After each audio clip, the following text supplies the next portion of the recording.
ہم اپنے ناظرین کو ایک فوٹیج دکھا رہے ہیں کہ یہ ریسکیو آپریشن جس طرح سے شروع کیا گیا ہے، یہ دیکھ سکتے ہیں کہ ہیلی کاپٹر اس وقت موجود ہے ہوا میں اور اس لفٹ کے بالکل اوپر ہے اور سلنگ آپریشن کیا جا رہا ہے۔ ایک شہباز بلوچ صاحب ہمارے ساتھ موجود ہیں جو کہ ریٹائرڈ پائلٹ ہیں اور ٹیکنیکلٹیز پر ہم ان سے جو ہے وہ بات کر رہے ہیں۔ شہباز صاحب، ابھی آپ نے ذکر کیا تھا کہ ایئر پیڈز جو ہے وہ ڈیفینیٹلی ان کا بھی انتظام کیا گیا ہوگا۔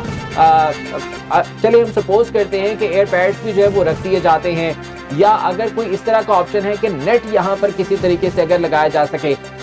نہیں دیکھیں، وہ ایک آپشن تو ہو سکتی ہے، لیکن I will definitely not never go for that option, کیونکہ آپ دیکھیں وی نیڈ ٹو انڈرسٹینڈ کہ یہ ایک کھائی ہے، ایک ڈچ ہے جس کے اوپر یہ آپریشن ہو رہا ہے۔ السلام علیکم ویورز، میں ہوں شہباز بلوچ۔ 22 اگست صبح 7 بجے پاکستان کے علاقے بڈگرام میں ایک ایسا واقعہ پیش آیا جس نے پوری قوم کو یکجا کر دیا۔ جی ہاں، میں بات کر رہا ہوں بڈگرام ریسکیو آپریشن کی۔ اس دن ایسا کیا ہوا کہ پاکستانی قوم یکجا ہو گئی، اس ویڈیو میں آپ دیکھیں گے۔ بینگ اے پائلٹ، میں آپ کے سامنے کچھ انالیسس پیش کروں گا کہ اس آپریشن میں کیا خطرات تھے، کیسے رسک انوالو تھے اور کیسی ٹیکنیکل چیزیں انوالو تھیں جس سے پورے کا پورا آپریشن فیل ہو سکتا تھا۔ سب سے پہلے بات کریں گے اس سچویشن کی، اس دن ہوا کیا تھا۔ پہلے میں بڈگرام کے بارے میں آپ کو تھوڑا سا بتا دوں۔ یہ علاقہ ایک سنگلاخ پہاڑوں پر مشتمل ہے، جہاں وہاں کے لوکل لوگ ایک جگہ سے دوسری جگہ آمد و رفت کرنے کے لیے چیل لفٹ کا استعمال کرتے ہیں جو لوکلی میڈ ہوتی ہے اپنی مدد آپ کے تحت۔ اور اس دن بھی اسی طرح کی لفٹ کا استعمال کیا جا رہا تھا اور کچھ بچے موجود تھے جن کی تعداد ملا کے 8 تھی۔ اور جب وہ ایک پہاڑ سے دوسرے پہاڑ کی طرف جانے لگے اس چیئر لفٹ میں، تو جب یہ لفٹ درمیان میں پہنچی تو اس کی 2 رسیاں ٹوٹ گئی اور یہ ہوا میں معلق ہو گئی صرف ایک رسی کی وجہ سے۔ اب سوچیں اگر اس سچویشن میں آپ ہوتے تو آپ کو کیسا محسوس ہوتا۔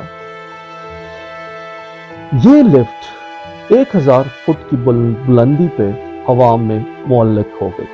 تھوڑی دیر میں لوکل لوگوں نے تمام جو ریسکیو کے ادارے تھے ان تک یہ خبر پہنچائی اور اس کے ساتھ یہ آپریشن شروع ہو گیا۔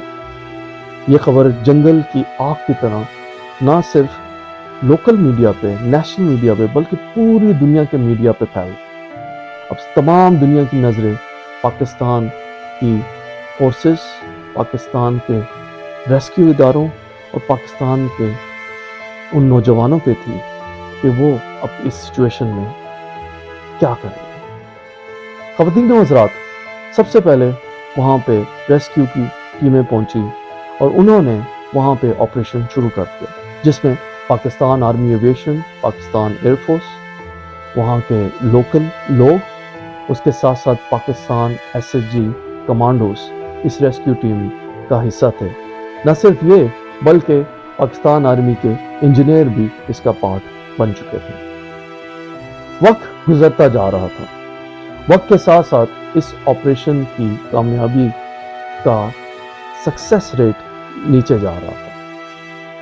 تو اس وقت سب سے پہلے پاکستان آرمی ایویشن کا پائلٹ اس علاقے کا جائزہ لے کے نکل جاتا ہے۔ کچھ آپشنز کو ایویلویٹ کیا جاتا ہے۔ سب سے پہلے انہوں نے سوچا کہ ایک لائٹ ویٹ ہیلی کاپٹر اس ریسکیو میں شامل ہوگا اور وہ سلنگ آپریشن کرے گا۔ سلنگ آپریشن کا مطلب یہ ہے کہ ایک رسی کے ذریعے آپ جو لوگ پھنسے ہوتے ہیں ان کو ریسکیو کرتے ہیں۔ دوسرا آپشن یہ تھا کہ بڑے ہیلی کاپٹر کے ذریعے ایک ڈولی کو نیچے لایا جائے، ایک لوہے کی ڈولی بنا کے، اور ان بچوں کے قریب لا کے ان کو ریسکیو کیا جائے۔